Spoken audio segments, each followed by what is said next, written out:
I saw a lot of people, because I was obviously very freaking out about the fact that there's 30 guys. And I know a lot of them probably weren't going to play this year, but I feel like if Arvell Reese had done this as a freshman, that's the thing. People would have been saying the same crap about him and been like, oh, this guy sucks. He wasn't going to play next year anyway. Who cares? Last year he played some. He was getting in the mix, but then this year he explodes. Right. You're now going to have guys who instantly hit and an impact guy. Like Devin Sanchez didn't play the best I've ever seen, but he played a lot of football this year. Right. His spot is probably playing this year. They had to go out and get someone in Earl Little to replace Caleb Downs. Right. That's what freaks me out about some of this is the guys that are leaving, they're not backfilling that. They're still filling the spots from the guys that are going to the NFL. Transfer portal, crazy right now. It has been a number that I don't think any of us expected. I think we're pushing 30 players from Ohio State in the transfer portal as we sit here on Monday. Now, they have some players in as well that we'll talk about, but did you anticipate at all that we would be at this place with the rule change that got us now to one transfer portal window? Did you think we'd see 30 guys in the portal? So I think that might be the biggest driver of how many guys got in, was the fact that there's only one window. So if you're a guy who didn't know if you were going to get playing time, of course you would want to jump in during this window. And then it's your only window to really see what your market value is. Now, I had somebody text me this weekend, and they were like, is something wrong with OSU's NIL? And I'm like, well, no, I know they have money. Now, part of that is Jeremiah's getting plenty of it, and I'm sure they had to adjust Julian, and then we saw the Bo Jackson thing, right? So, you're splitting the pot at the top with a few guys, and you got to but the money's there. Don't cut that pie too many ways. Well, that's the thing, though. I think Ohio State has basically made that decision that if you haven't produced, you don't get to just come and be like, I need that market bump. Like, you go get that somewhere else, and that's why you have a ton of guys in the portal now. Well, it's funny because I was on Twitter, and I seen Maurice Clarett talk about this, and he was basically saying, like, if you're a 4 or 5 star guy, you already had a value coming out of high school. But now you spent a year at Ohio State, and you're a 4 or 5 star guy, your number is through the roof. And what's happening is these backups is saying, well, they're going to give me X amount of dollars if I hit the portal. Will you match that? And Ohio State's like, absolutely not. You're not even going to be a starter here. I think the other part about that, too, is that a lot of guys who freshmen who came in on a discount compared to what they probably could have gotten from other schools, too.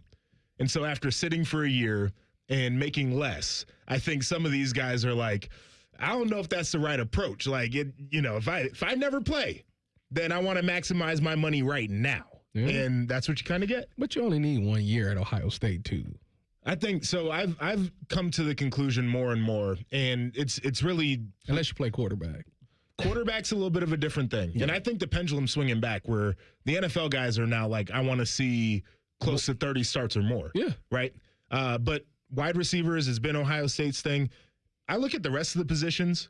It's kind of like a dime a dozen, I think, for a lot of guys, especially as long as some of these dudes are playing in college now. They'll come and find you anywhere.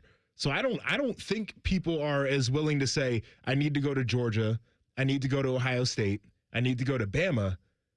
I think guys are like, I could go down a level, I could go to Indiana now, I can go to other places, and the NFL people will find me. I don't have to be at one of these top programs. But you also are leaving money on the table because if you look at Mel Kiper's big board, a lot of them are coming from the places you would think. A lot of them are coming from the Big Ten now, and that's a separate conversation for a different day. For all the people who are like, oh, the SEC's a meat grinder because look at all the NFL talent. Well, a lot of the top 10 guys are now coming from the Big Ten. That's a different conversation. When you look top to bottom in the draft, I think that's more so what I'm getting at, is I think you're seeing more guys emerging from places. It's like the portal. You get a guy from UTSA, right? The NFL people are doing the same thing. Yeah. It's all about talent evaluation, which, I mean, I feel like that's an interesting aspect to this. Like, Ohio State just brought in Florida State safety Earl Little Jr. He's transferring to Ohio State. It's like you see somebody come in and then immediately somebody's hitting the portal. Well, you see them get before, right? Yeah, because it was like Fahim Delaney. I was like, why is he getting in the portal? He should be like, he's trying to get next that to money. start. And then I seen Little Junior I'm like, oh, well, then that makes sense. I see why he got in the portal. Earl Little, by the way, is an old dude's name. I mean, that is somebody. Didn't his father play for the Browns? That's somebody's he's a junior, so you're right. It is literally an older dude's name. It's crazy. That's right. No, but that's the thing. Like, I saw a lot of people because I was obviously very freaking out about the fact that there's 30 guys, and I know a lot of them probably weren't going to play this year. But I feel like if Arvell Reese had done this as a freshman, that's the thing. People would have been saying the same crap about him and been like, "Oh, this guy sucks. He wasn't going to play next year anyway. Who cares?" Last year he played some. He was getting in the mix, but then this year he explodes. Right. You're now going to have guys who instantly hit and an impact guy like Devin Sanchez didn't play the best I've ever seen, but he played a lot of football this year. Right. His spot is probably playing this year. They had to go out and get someone in Earl Little to replace Caleb Downs. Right. That's what freaks me out about some of this is the guys that are leaving, they're not backfilling that. They're still filling the spots from the guys that are going to the NFL. Yeah, it's an interesting thing. And I guess part of this is the philosophy too with how they played games this year where young dudes just weren't on the field. And I think the carrot that you always dangled in front of those guys was like, we're blowing guys out, we'll put you on the field, and they feel better about where they're going to go. So I think a lot of the guys who are like, maybe I could have played, whatever the case was, didn't get my burn, that's a thing, didn't get my check, that's a thing. And now to your point, you've got young guys leaving, you've got guys going to the draft, you got dudes graduating, and it's like, okay, so what is the roster going to be like in the spring? Right. Well, I mean, you guys were in it.